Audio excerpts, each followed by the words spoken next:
What's up, everybody? Drew here, and you are in my shop, and I just wanted to show you, I have a really long video on how to deal with one of the secret Prius problems, the problems nobody really talks about, which is when they start to get headlight issues. I show in a video, which is linked in the description, how to take the entire headlight out relatively easily, and how to get the this big cover off back here. But I just wanted to show you guys, I shouldn't say shortcut, because what I told you in the other video isn't normal. It's the result of, 20 years of that being on and the giant rubber O-ring sticking.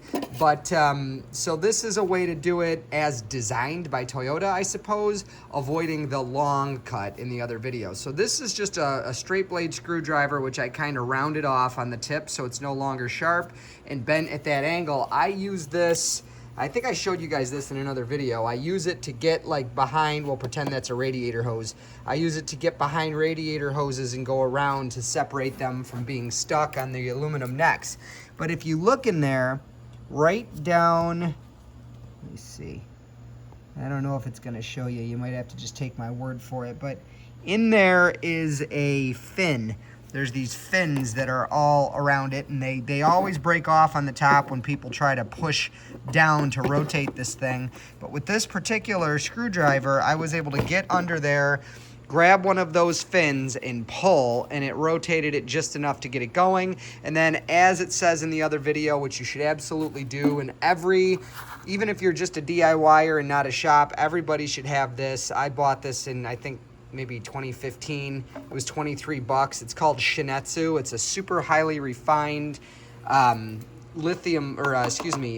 silicone grease from Honda. You could rub that on your door seals. Make sure you don't leave enough to get it on you when you bump against it, but you could like massage it into your door seals like hand lotion, and it'll, when water freezes in them, the water won't stick to the rubber, so your doors don't freeze. And it's just a super highly refined, and I basically, what I do is I rub in this position. You can't get all 360 degrees, but I rub as much of that giant rubber O-ring as I can, and it's much easier to reinstall, and it'll be much easier to take apart again, because I assure you that the 20-year-old D2R or 15-year-old D4R that failed you from Toyota, you are not going to get that kind of time out of the $20 bulb from Amazon. So using this to make the job easier the next time will absolutely, positively, 1000% help you. I am going to also put a link in the description to the $20 bulbs I use that I've had good luck with.